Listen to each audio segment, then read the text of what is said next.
Welcome to Beyond the Scale, the show where everyday heroes tell their stories on how they turn their lives around for the healthier. I'm Coach Brittany, and today's guest is Travis Zipper. We're going to talk about how hormones have more of an effect on your happiness than you think. Hope you enjoy. So welcome, Travis Zipper. It's such a pleasure to have you on our show today. I know you're the hormone expert, so I'm excited to learn more about that and how we can incorporate that into our daily lives. But first, I just want to first off welcome you to the show. Thank you. Pleasure to be here. Yeah, absolutely. So before we dive into all the hormone stuff of it, can you just go ahead and tell us a little bit about what you're currently doing? Currently, I am a nutritionist and diet coach for In3 Nutrition, and I work as the same type of role for a company called Synergenics, which is an age management clinic. I also work for another company called Trim Care that does medical weight loss and age management. So I see all a diverse blend of all different type of clients from one end of the spectrum to the other. No, I definitely want to hear the journey of how you got to be who you are today. But first, I kind of want to take a step back and learn a little bit about your past. And, you know, what was it like for you growing up? I grew up in a suburb outside of Chicago, freezing my butt off at all times. I'm in the West Coast now, and I prefer the sun and the blue skies. I played, I was a three-sport athlete, got good grades, played 2 years of college football, Division I. Or let's say I was on the team. I didn't play. I got the you-know-what kicked out of me more than anything. And after that, I transferred to Arizona State, and I've been out west ever since. Okay, awesome. Yeah, I mean, I myself love being on the West Coast, the sunshine and beaches. Yeah. So growing up, it seems like fitness was always part of your life since, you know, you played sports and stuff like that. So what did you study when you went to Arizona State? Computer engineering. Oh, okay. So yeah, so nothing in the fitness realm. And by the time I graduated, I knew that it was not something I wanted to do. And I went a totally different route, ended up moving to Las Vegas, and I got into the nightlife scene straight out of college. Okay, and now what would you say was the turning point that made you realize you didn't want to do the computer technology? It's kind of funny story. I went to school straight out of high school with my dad was an engineer. He's like, listen, that's probably what you should do. There's a good job market.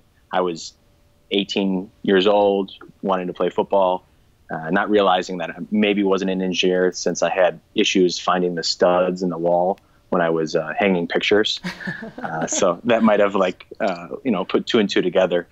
But by the time I got to the last year, I was just, I couldn't picture myself sitting behind a desk and creating software programs and rewiring, circuit boards and things like that. Okay. Definitely had more to give. Yeah, definitely. So you went to the Vegas nightlife. Can you tell us a little bit about that? How was that for you? That was great. Fun experience when you're young, moving to Las Vegas and working in the nightlife realm. A lot of money, not the best quality people, can definitely jade you a little bit. There's one thing about working in Vegas is that it's very easy to work your way up if you pay your dues and stick with things and not, fall into the negatives of what the city can offer. And so I did that. I worked all the way up to running doors and managing hosts and having to deal with people who are always intoxicated and drunk. And that was my business for a long time. And it wore on me for quite a while.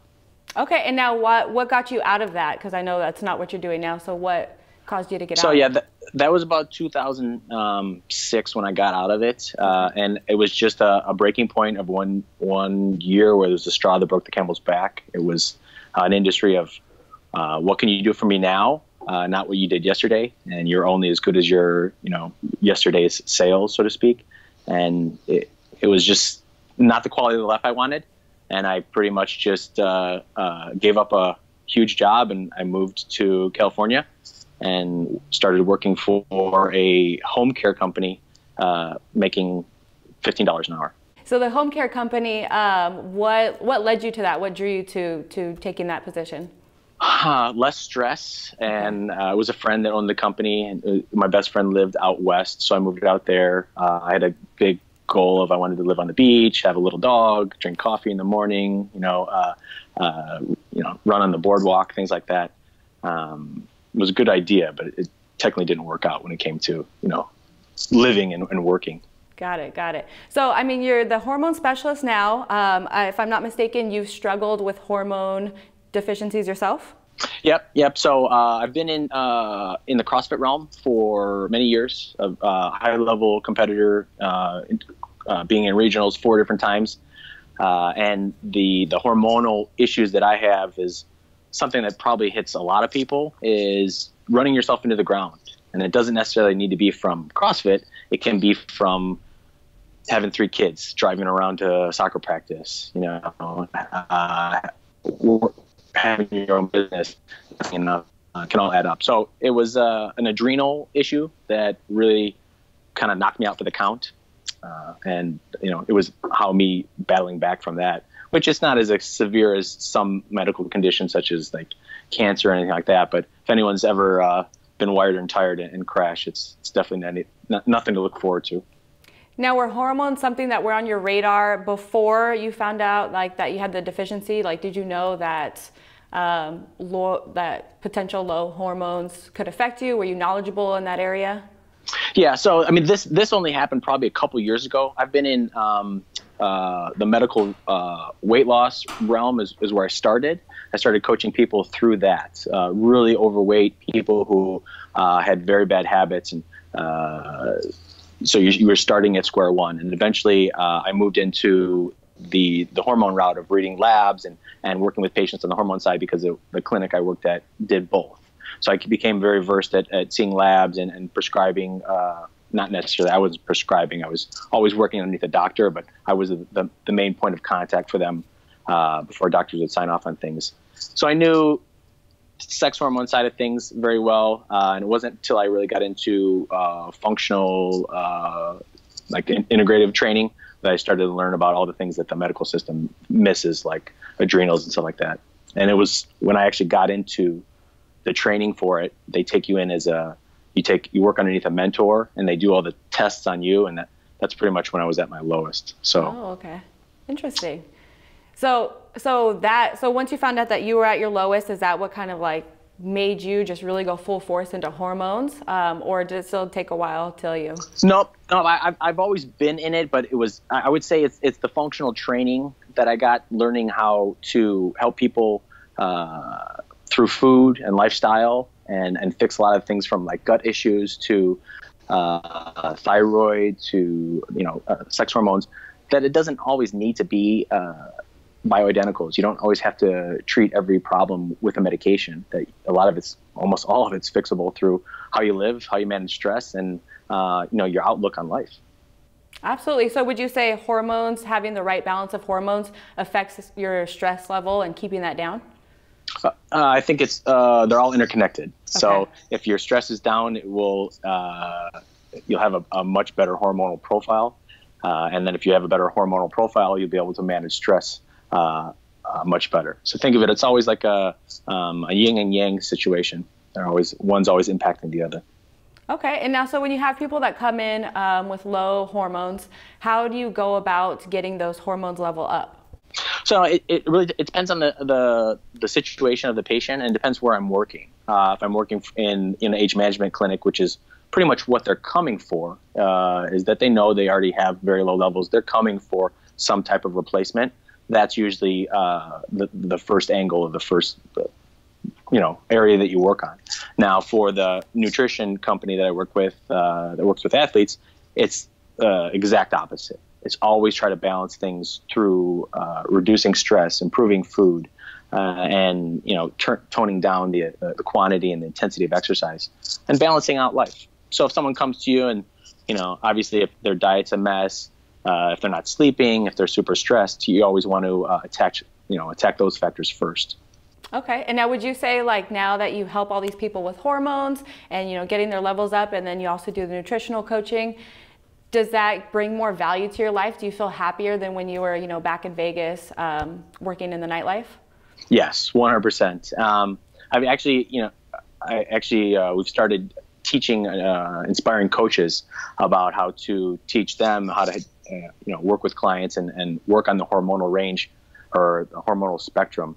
And that's probably one of the most rewarding things I've ever had, is seeing someone look at you and seeing the light bulb go on and say, listen, this is a problem I have. This is a problem that I have with clients, and I didn't know how to fix it before. And now I have some ways to handle it without being told that I need to be on drugs the rest of my life. Right. And I mean, would you yourself say that like prescription drugs can also affect your hormone levels? And, obviously it affects your mentality, but hormones levels also? Yes, 100%. I would say that there's not one prescription drug out there that if it fixes one problem, it doesn't create 2 or 3 more.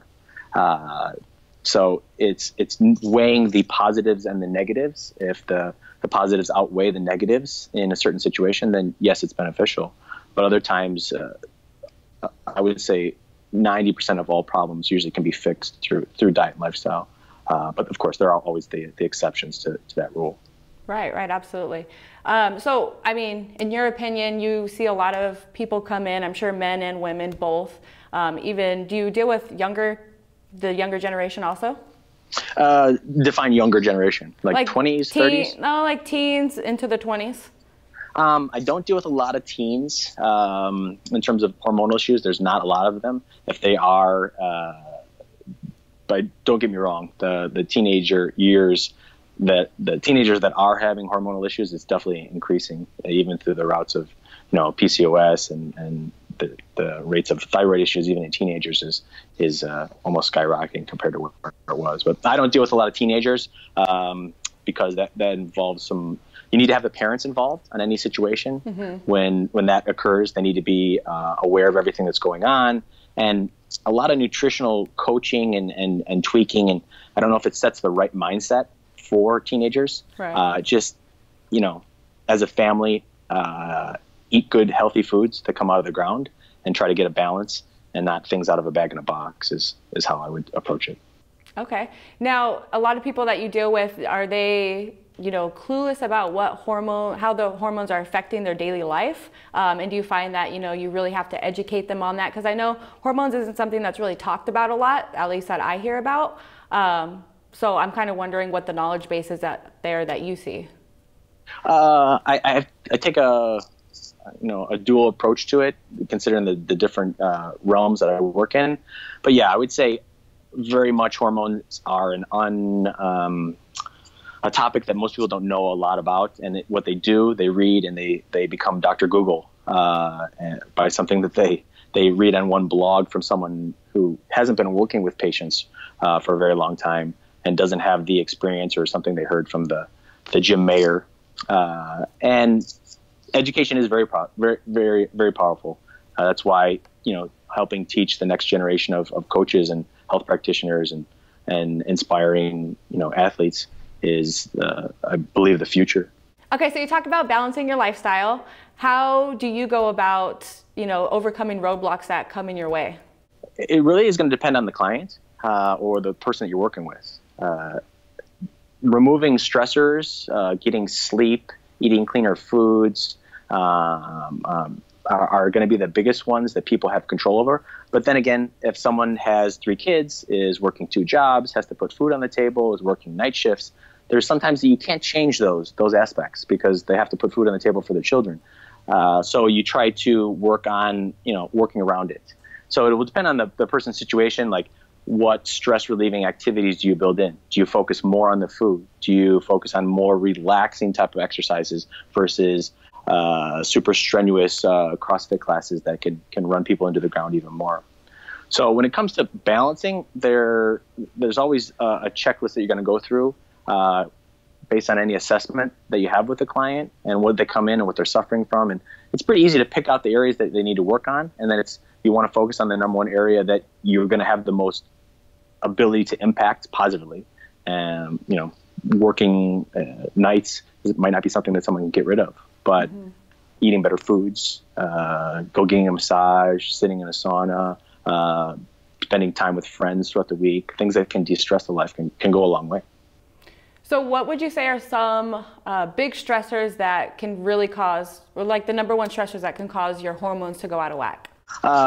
It depends on the hormonal situation, but definitely stress, lack of sleep, inflammatory foods such as gluten and dairy, endocrine system disruptors like poor quality hygiene products, drinking in plastic water bottles, like environmental toxins, over exercising, sitting at a desk job all day and then not exercising at all. And then there's some genetic components that are always going to pop their head into that could also play a role.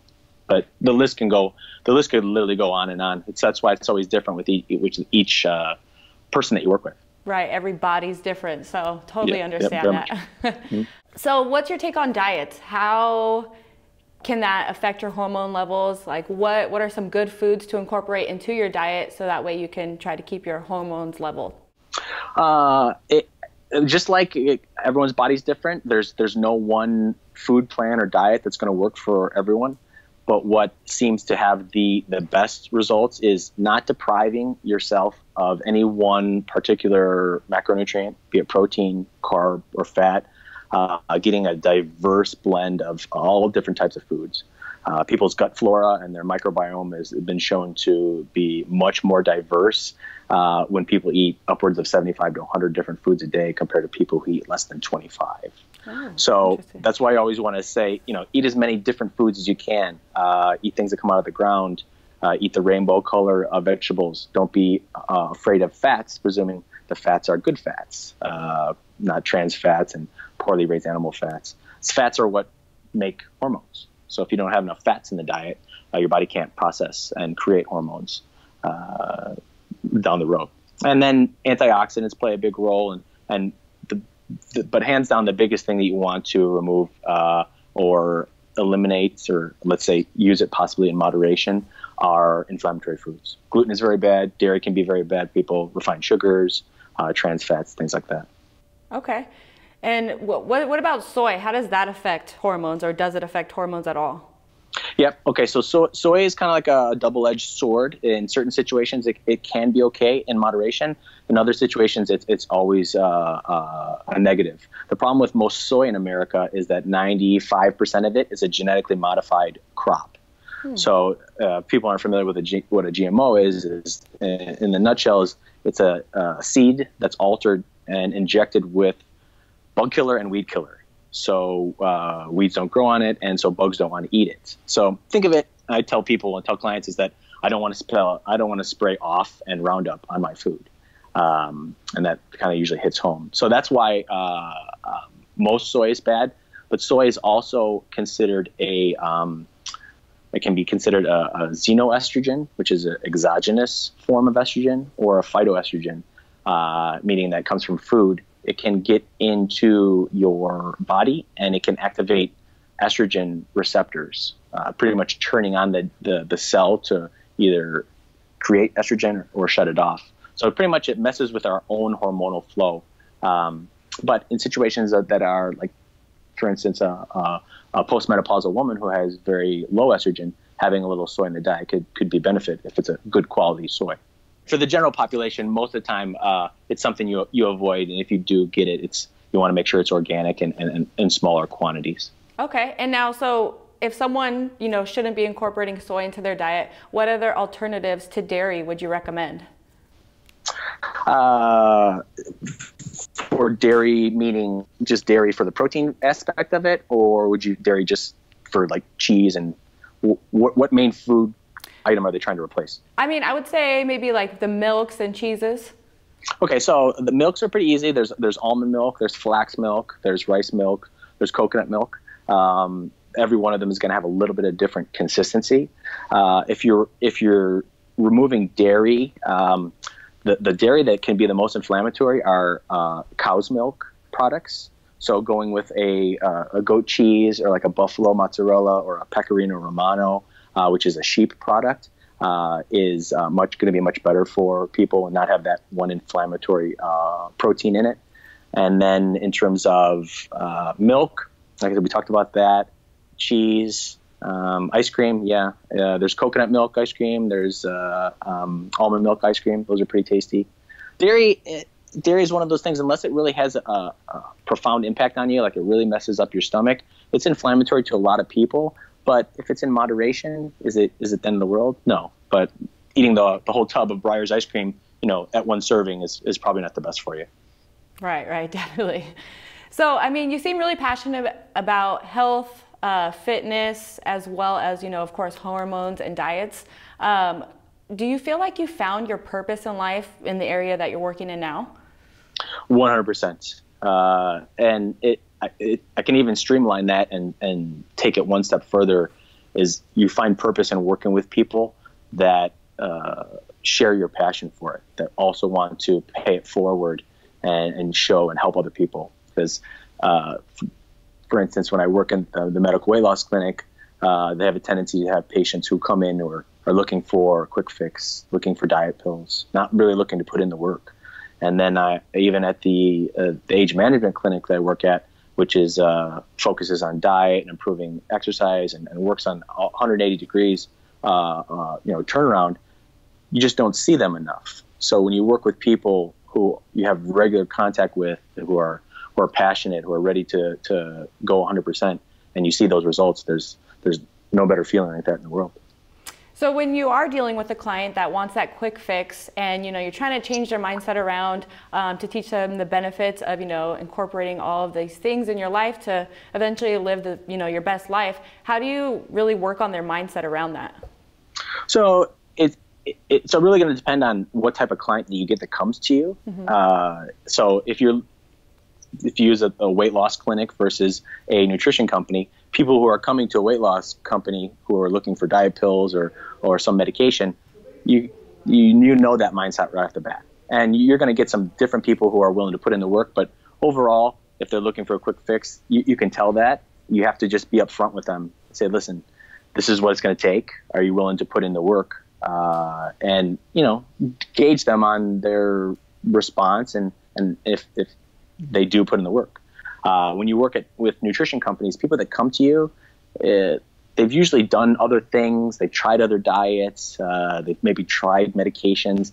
And there's some other issues going on. And it's a different type of person that's usually willing to put in the work. And you can tell that right off the bat.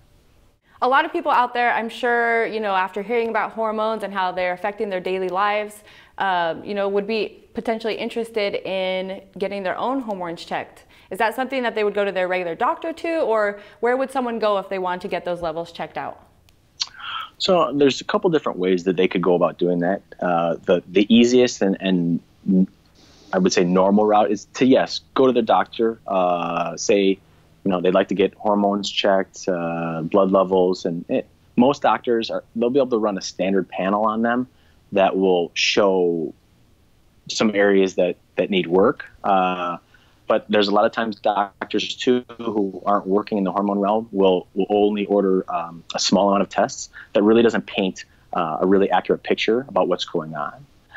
It's like having half of the puzzle. You can't really see what the puzzle is unless you have all of the pieces. So that would always be the best bet, to go to your normal doctor, because it usually will be covered by insurance, and you can at least start off on the right foot. If you are someone that has been to your doctor and aren't comfortable with them, then they may want to look into a doctor that specializes in anti-aging medicine or bariatrics type of situation, or they could look into my particular realm, which is considered integrative or functional medicine. There's a lot of practitioners out there who can run tests on clients that are more like saliva and urine based, which actually show way more information than the standard blood panel would. Oh, okay, interesting. So the key word would be functional and integrative in that realm. Otherwise, the normal doctor would be good. Okay, what would you say is one of the biggest myths that you hear around diets or health from all the people that you work with? I would say one of the biggest myths is that you need to be on a low-calorie, low-carb diet to lose weight. I actually see the biggest response and the best results from having people eat twice as much as when they started working with me.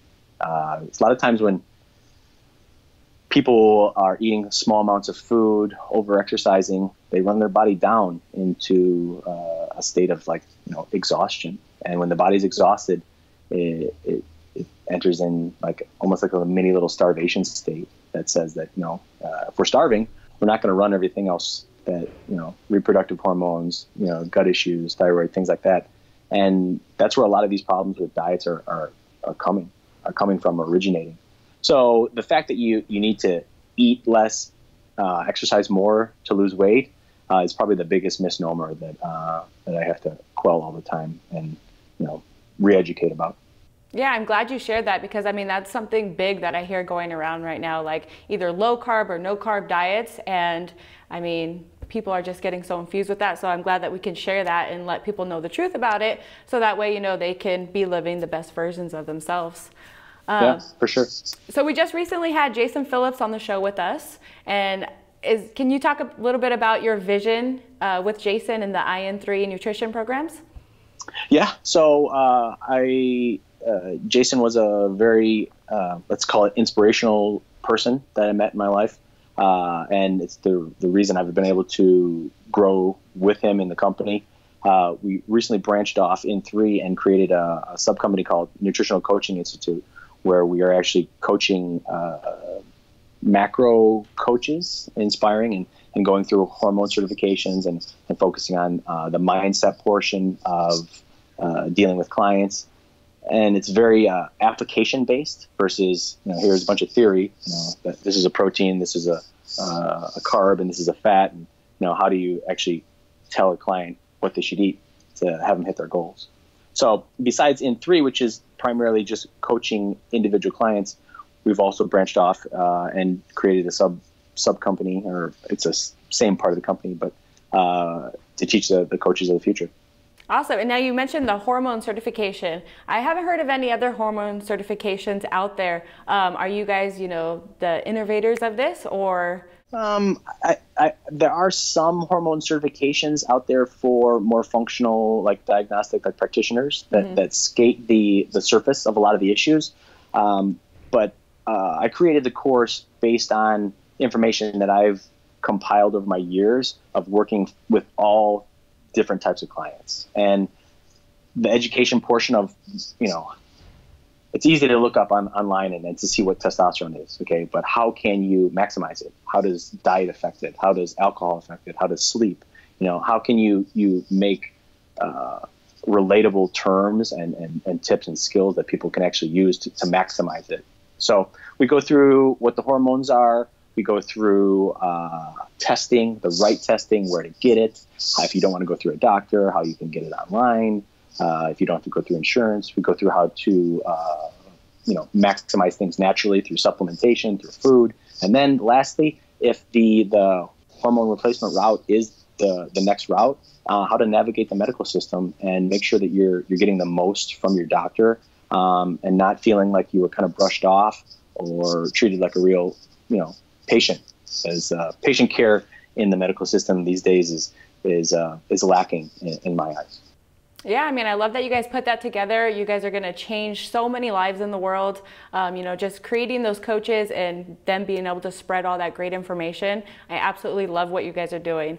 So can you tell me a little bit about what your goals are for 2018? 2018 is to,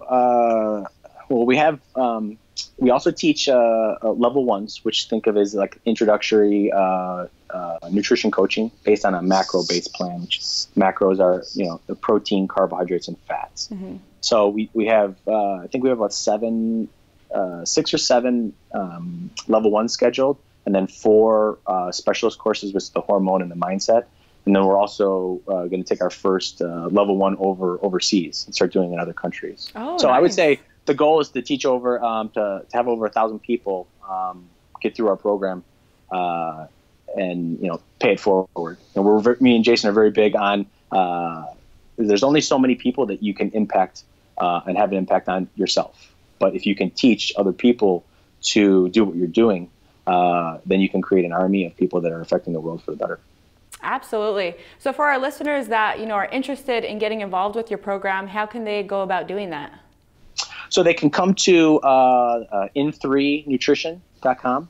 That's the coaching website, and there are links to the level ones. And all you have to do is inquire about the hormone and the mindset courses, and our admin team can send you. It's pretty much like a syllabus, like what you're going to get, what you cover, and prices and things like that, and answer any questions for you.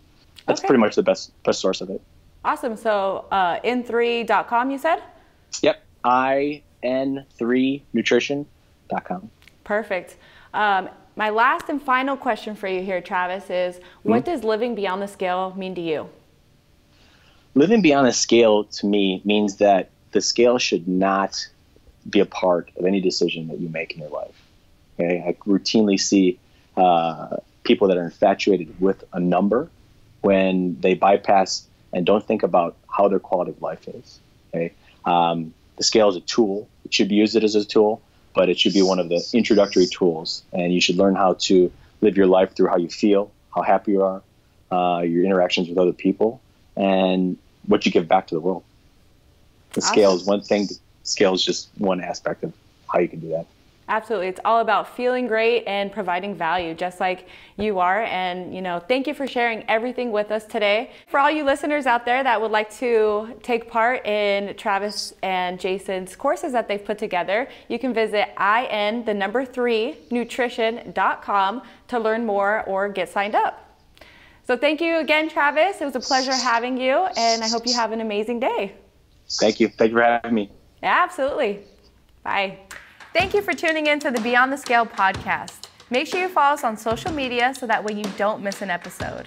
Each week we have a new guest that's going to encourage you to live beyond the scale with a fit body, fit mind forever.